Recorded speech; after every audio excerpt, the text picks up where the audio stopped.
приятели! Както вече добре знаете, аз съм вашия скъп майстор Голчо Голчев. Отново снимам от лицето. Сега ще се преместим към вече познатият ви обект с може би все още непознати за вас елементи от обекта ни. Това е интериорната ни врата, която е дело на скъпия ни майстор, както вече ви е известно. Дълго чувахте за нея, а сега може да я видите в цялата й прелест. От външната страна касата, така, с уплътнителните первази, както виждате, отлично се е съчетала с нови права дръжки и ключалка. Влизаме в стаята. Вече са видими измененията вътре. Това е последната ни серия, т.е. предпоследна, 8 епизод на пълна промяна, както ви е известно. Много скоро ще видите и последната ни серия. Стената вече сте я виждали, тавана, естествено, но не сте виждали полюрея. Ето сега ще ви го покажа, много интересен. С 6 кружки с много интересна визия. А сега продължаваме, шторите са леко смъкнати, ще ви обясня по-късно защо. Преместваме се отново на вратата, виждате от вътрешната страна как изглежда. Ще ви дам по-далечен план. Отвътре съчетана с интериора в бледо-жълто с зелено, както виждате. Съчетава се перфектно с касата. Приближавам в по-близък план. Това е много интересна картинка, която смятам, че много ще се понрави на новата и собственичка, която все още не е запозната с промените, които текат от една седмица насам. Така, бравата, виждате, тук всичко си е по-старому с тапетите и вече има ключ, два ключа с много интересна предпазна лепенка за ключа.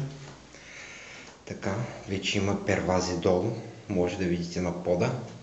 Има предпазител за вратата против удар в стената, много елегантен и стилен. Пода вече, предната серия видяхте, че беше изциклен, вече е боядисан в матово черно, но в момента е поизмърдан, което предстои да се промени в блестящ вид. Виждате, первазите са навсякъде. Да, тук има нещо ново, това е конвектора отоплителния, който ще грее новата си собственичка през зимните месеци и ще създава много комфортна атмосфера в стаята. Сега, ето первазите, продължаваме насам. Но какво има на тази стена на перваза? Да, нещо много интересно. Смятам, че доста би се понравило. Всичко в стаята е дело, както казахме, на всеизвестния ви майстор. Нали, това го видяхте. Продължаваме в стил кубизъм с много интересен интериорен часовник, който е в кубичния стил. Ето как изглежда над вратата, за да си го представите. Ви давам цял кадър. Така, продължаваме така по стената, да видите. Ето така изглежда следващата част, която ще представлява етажерки за младата госпожица, на която ще може да си реди ученически и свои лични пособия. Аз за сега примерно съм ги поставил така, а тя ще прецени дали те ще бъдат така или по някакъв друг начин, по който би харесал. Така, продължаваме насам по стената. Това е карта на света в много оригинален шарен бит, така да се каже. Да, майстора отново аз съм е поставил с помощта на госпожата, моята естествено, защото две ръце не стигат, както се казва. И така.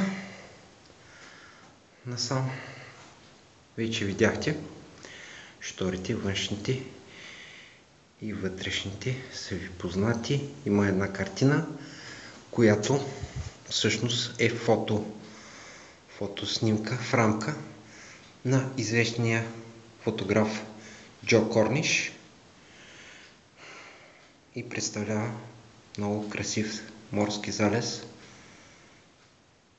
И така, отсам промените, които са по стената, ето тази стена, това тук е мястото, където ще бъде телевизора.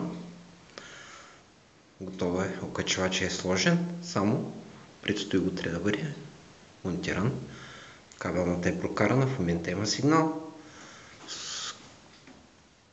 Това е защита против токов удари мълнии, които ще предпазват телевизора и който е много хубав и изискан с смарт функции. И така, в общи линии остана само обзавеждането да бъде вкарано. Може да видите, по земята още има елементи, които са били използвани от майстора по монтажа и довършителните работи в стаята. Мисля, сега е това. Очакваме утре да бъде направена последната серия, 9-та, на сериала Непълна промяна.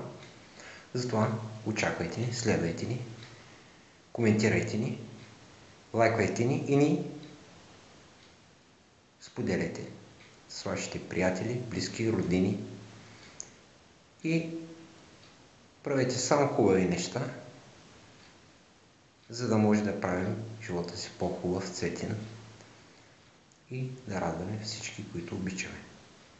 До нови срещи в последната ни серия, където ще видим стаята напълно обзаведена с всичкия интериор, който е към нея. До нови срещи, приятели, последни срещи с нас. Довиждане!